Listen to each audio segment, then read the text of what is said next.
তো 2 লাখ টাকার গরু জবাই করে দিছে হুজুর। আপনি ওই যে হাদিয়া কি 20 টাকার নোট 10-12টা একসাথে কইরা এরকম মুঠ কইরা হুজুরের হাতে দেয়, কেউ যাতে না দেখে। আচ্ছা, আমি আপনাদেরকে প্রশ্ন করি, যিনি আপনার গরুটা জবে করে দিলেন তাকে যে আপনি টাকা দিচ্ছেন, এটা কি হাদিয়া না পারিশ্রমিক? এটা কি?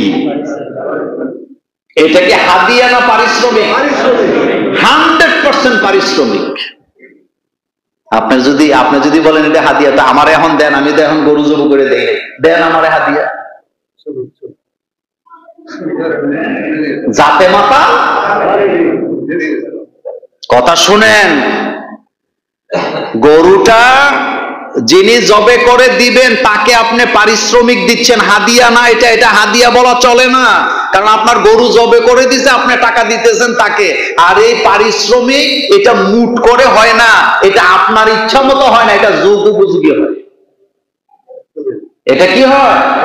আবার মনে মনে করেন না মোল্লা ভাই বোধহয় গরু টরু জবে করবে, এই জন্য আমাদের একটু ব্রেন ওয়াশ করতেছে, কিছু টাকা টাকা যেন বাড়ায় দেয়।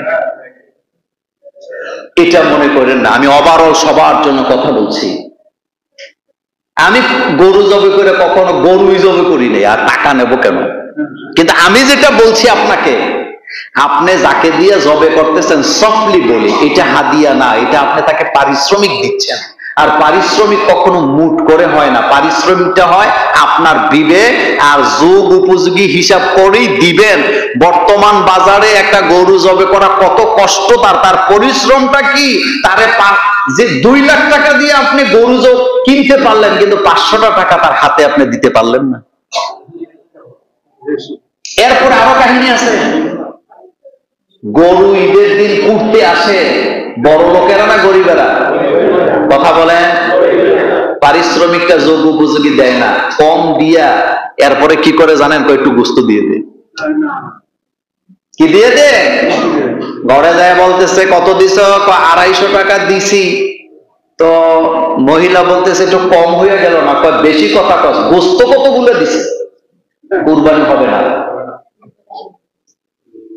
আপনি যে গোস্তটা দিছেন এটা তাকে গরিব হিসাবে দিছেন, কিন্তু সে যে আপনার গরু ধরছে, শোয়াইছে, কুটাকাটি করছে, এটার জন্য অবশ্যই আপনাকে তার সাথে পরামর্শ করে যোগ উপযোগী পারিশ্রমিক দিতে হবে। কিন্তু গরুর গোস্ত দিয়ে যদি কুরবানি ঈদের দিন পারিশ্রমিক দেওয়া হয়, আপনার কুরবানি হবে না, আপনার কুরবানি বাতিল, আপনার কুরবানি বাতিল, আপনার কুরবানি বাতিল।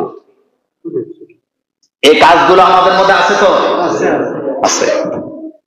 এই কাজগুলা আমাদের মধ্যে আছে। এটা তিতা কথা, বেশি একটা ভালো লাগতেছে না, তাই নাকি? কুরবানি বা আপনি 1.5 লাখ টাকা এই 500 টাকার জন্য শেষ, আপনার 2 লাখ টাকা 500 টাকার জন্য শেষ। 10 মণ দুধের মধ্যে 1 ফোঁটা কি হয়? ইন্নামাল আমালু বিন্নিয়াত। এই কথাটা, এই হাদিসের ব্যাখ্যা বিশাল হয়। ইন্নামাল আমালু বিন্নিয়াত, এই হাদিস তো আমরা সারা জীবন সবক অনুষ্ঠানে পড়ছি, পড়তে এখন মোটামুটি বুড়া হওয়ার পর্যায়ে গেছি, এখনো হাদিস বুঝে শেষ করতে পারি না যে ইন্নামাল আমালু বিন্নিয়াত এই হাদিসের ব্যাখ্যাটা কি। প্রত্যেকটা নেক কাজ কবুলিয়তের জন্য শর্ত হলো নিয়তের পরিশুদ্ধতা লাগবে, নিয়তের পরিচ্ছন্নতা লাগবে। নিয়তের মধ্যে গরমিল থাকলে কোন আমল আল্লাহ দরবারে কবুল। এই কথাটাই বলা হয়েছে, কুল ইন্না সলাতি, পড়েন, কুল ইন্না সলাতি ওয়া নুসুকি ওয়া মাহইয়ায়া ওয়া মামাতি লিল্লাহি রাব্বিল আলামিন। বলো আমার নামাজ, আমার কোরবানি, আমার জীবন, আমার মরণ সব কার জন্য? সবই আল্লাহর। আমার কিচ্ছু নেই, আমার কিছুই নেই। 10 গরু 12 গরু আগামীতে নির্বাচন করব, আগামীতে নির্বাচন করবে, 5টা গরু জবাই করছে। আসলে কুরবানি উদ্দেশ্য হলো কর্মী তৈরি করা।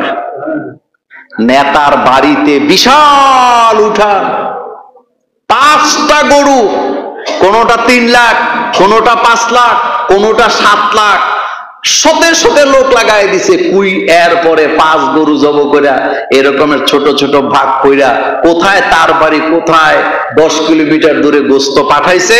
আসলে সওয়াবের উদ্দেশ্যে দেয় নাই, ভবিষ্যতে ভোট পাওয়ার জন্য বিনিয়োগ করছে। এই ধরনের লোকদের কুরবানি আল্লাহর দরবারে কবুল হওয়ার কোনো সম্ভাবনা নেই।